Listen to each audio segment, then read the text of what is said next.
Hello everyone, my name is Jason, aka Bacon Chest, coach in Kilda Serperiors. Welcome to my draft analysis video for the International Competitive Battling Association D-League Season 1. Let's talk a bit about this new league that we have joined. This is going to be the D-League for the ICBA. ICBA having just completed its Season 1, just about to start Season 2 of the main league. So we're going to be in the D-League along with a lot of other up-and-coming coaches. Should be really fun, should be a real test of our abilities. It's going to be a 10-week season. Basically, this is a conference-style league where you're going to have two conferences, then with a Sun and the Moon conference split into 4 divisions, the Melee, Akala, Pony, and Owl division, which is the Ula division. This was a point-style draft. As I've actually written tier there on the screen, but it's like each mon cost a certain number of points. 110 points, mons varied from 1 point to 25, with a bunch of Ubers being allowed just as a kind of test to, experiment for potentially bringing that into the main league, potentially having that remain as a D-League specific thing. So we had things like access to things like Mega Kangaskhan, Speed Boost Blaziken, Hooper Unbound, Mega Metagross, Deoxys Speed, Deoxys Defense, and our captain of the team, the captain of the team, in fact, Megiena. So, what am I going to do with this draft? You can see all the mons there on the screen. We've got Megiena, Latios, Mega Beedrill, Arcanine, Blastoise, Frostlass, Nidoking, Tornadus Incarnate, Rotomo, and Tauros. And what I'm going to try and do with this draft analysis video is go through sort of a few kind of key aspects of any kind of squad and how our team fulfills kind of, sort of the key criteria that any draft wants to try and fulfill. And I'll talk a bit about the specific mons throughout, but I don't want to just kind of go through mon by mon. So, let's talk firstly about speed, because I think speed is speed tiers and, your capacity to increase your speed and what access you have to priority tend to be a really important thing in any kind of draft league matchup, because obviously, depending on your speed tiers, you can potentially let people use Trick Room against you, you can potentially let people run Modest or Adamant sets when otherwise they'd have to run Timid or Jolly. Lots of different things that people can do, and obviously, trying to pick what your opponent's Scarfer will be, if they are going to run a Scarfer, that kind of thing. So, let's talk about speed in regards to this team. You can see I've got the actual base speeds of all the Pokemon there on screen, and you can see that we've actually got a reasonably fast team. We have half our team are 110 base speed or above, with Mega Beedrill obviously giving us some amazing speed with that base 145. Tornadus Eye also hit the really, really useful speed tier because, as you can see from our team, there are quite a few mons that hit base 110. There are quite a few even outside of our team. Other mons aside from Latios, Frostlass, and Tauros include things like Mega Gallade, things like Mega Diancie, things like Latias, obviously, and both the Mega Latias were allowed as well in this league. So, there's a lot of Latias running around. But yeah, so base 111 really, really helpful. We don't have anything in that kind of base 100, base 105 kind of range, which is a little bit weird, but not necessarily a bad thing. Yeah, obviously we can't necessarily run Modest or Adamant sets on Lati, Frostlass, and Tauros, but we can maybe invest in a little bit of bulk in certain circumstances, which could be quite nice. And maybe sometimes we can run those sort of attack or special attack boosting natures. So yeah, we've got reasonably good base speeds, our lowest being Megiena at base 65, so we're, not too vulnerable to Trick Room, although if it's, a really dedicated Trick Room sweeper, so something like Reuniclus, that could be more of a problem. But obviously Megiena itself is a pretty good Trick Room mon, under a lot of circumstances, so that's not so bad. In terms of other things relating to speed, we have a couple of options in terms of being able to boost our speed. So Megiena obviously getting access to Shift Gear can be really, really handy. With the right speed investment, it can outspeed I think it outspeeds up to anything that's scarfed under base 100. I think it tends to outspeed, depending on the exact investment. So that's pretty good. And you know, can potentially allow us to break past some faster teams. We also have access to Dragon Dance on Latios, which is quite good, and we also have a few good Scarf options. So, you know, whilst so things like Rotom Mo can be a pretty good Scarfer, and things like Nidoking can be a pretty good Scarfer. We could run a faster Scarfer, so something like Latios and Taurus. Obviously, they are both quite powerful, so they don't necessarily need the offensive boosting items, particularly if they can run Scarf and run Immodest or Adamant Nature. So, yeah, I think we've got some pretty decent speed tiers there. Probably where we are a little bit vulnerable is in terms of our priority options, with only having 3 mons that I believe have access to priority, and realistically only 1 that runs it with any degree of like regularity, and with good reason. That's Arcanine's Extreme Speed, but you know, we do have access to Aqua Jet on Blastoise, we do have access to Ice Shard on Frostlass, so like we have some capacity to put in some priority to stop setup sweepers. Fortunately, what we do have access to is not necessarily priority attacks, but we do have access to Prankster Tornadus Eye, which gives us access to Prankster Tailwind in particular, which can improve our speed tiers, and also you know, things like Prankster Toxic, you know, other kinds of like we can potentially even use a Prankster bulk up set to potentially set up and live a hit where, you know, otherwise we might not be able to because they've potentially boosted up, something like that.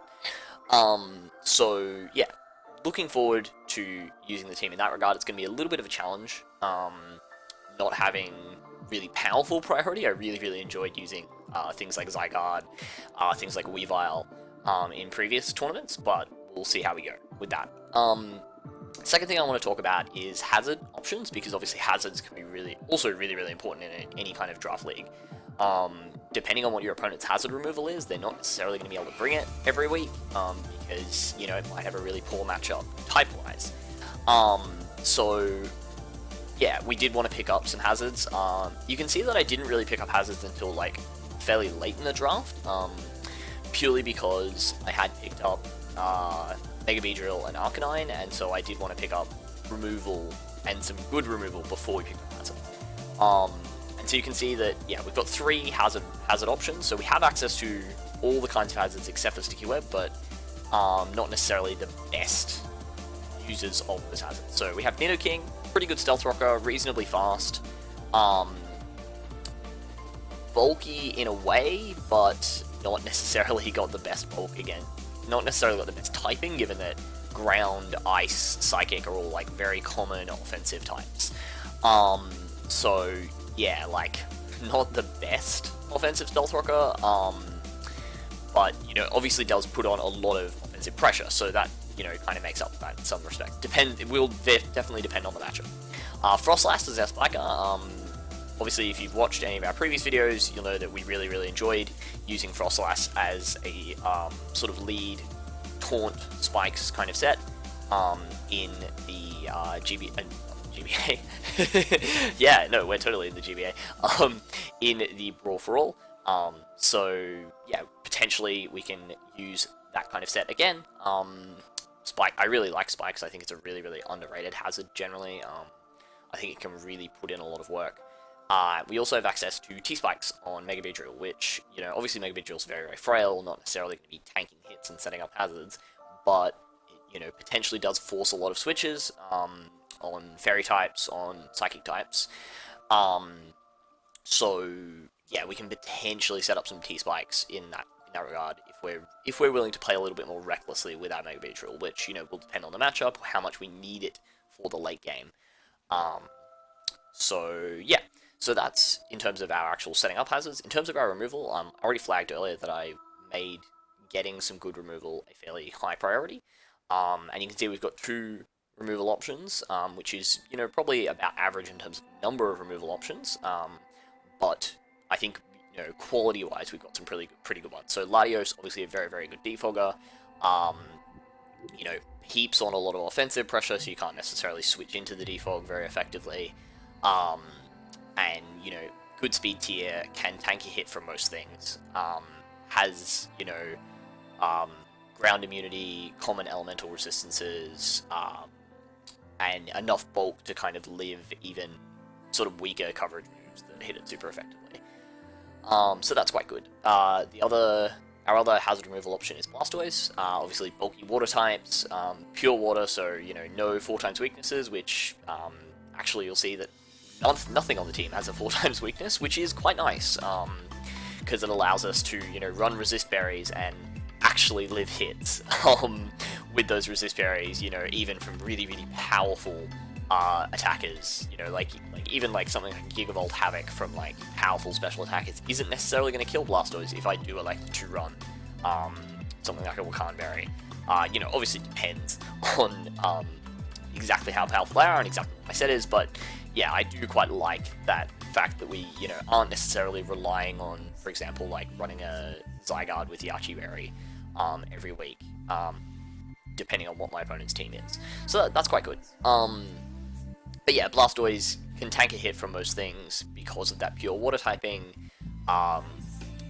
Neither of our hazard removers are weak to rocks, which is really, really nice. And because we do have 2 grounded poison types in the form of Nidoking and Beedrill, we are not likely to be getting T-Spikes hitting our Blastoise on entry, so that's quite good.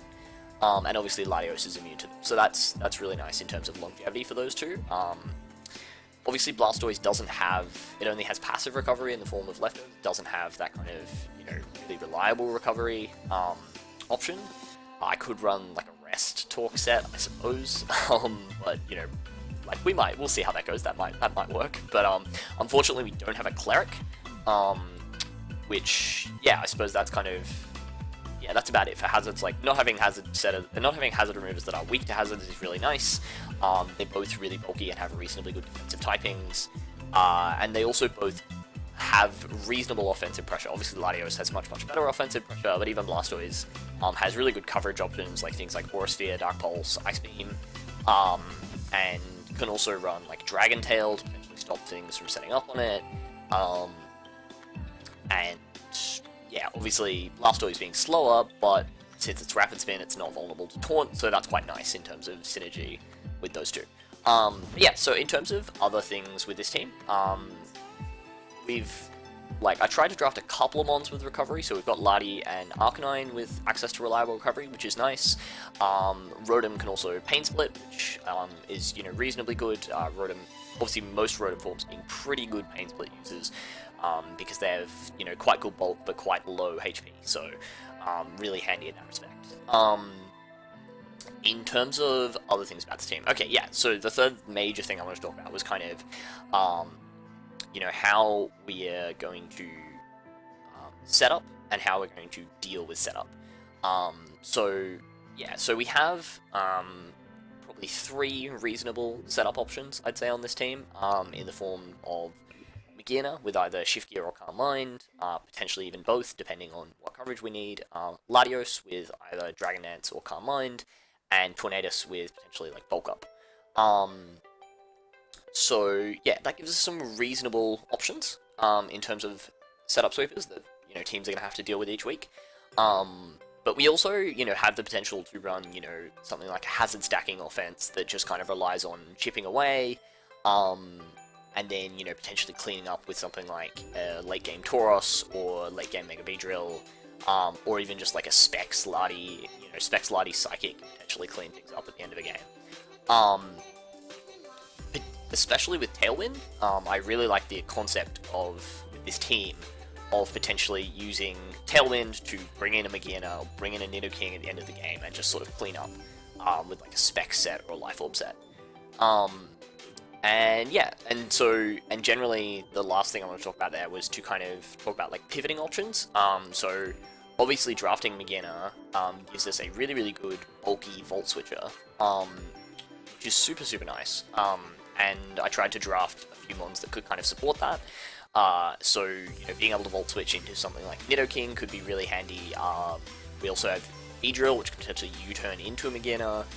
We have Rotom, and we have Tornadus having also access to that kind of Volt Turn combo.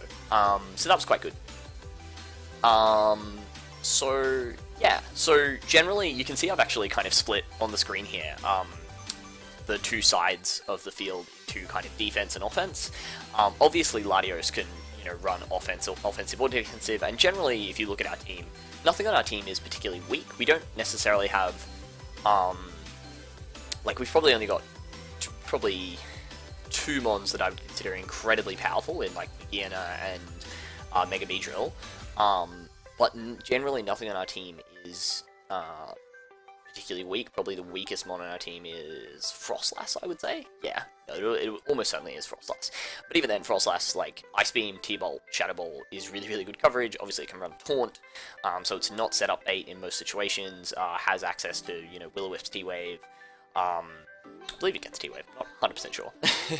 But generally has good capacity to shut down setup, so we're not necessarily getting set up on by most things, so that's quite good.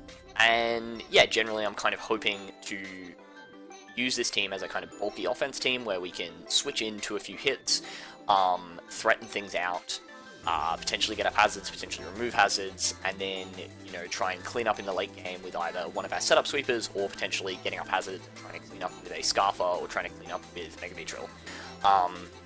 So yeah, that's about it in terms of our draft analysis video. This video will be going up on, I believe, the 18th, and then our first week 1 games will go up on the 25th. So yeah, hope you enjoyed this video, and leave a like if you did, and a comment if you're, wanting to talk about my draft or talk shit about my draft. Please feel free. I am, really, really happy to receive any feedback, even if it is shit talking. So until next time.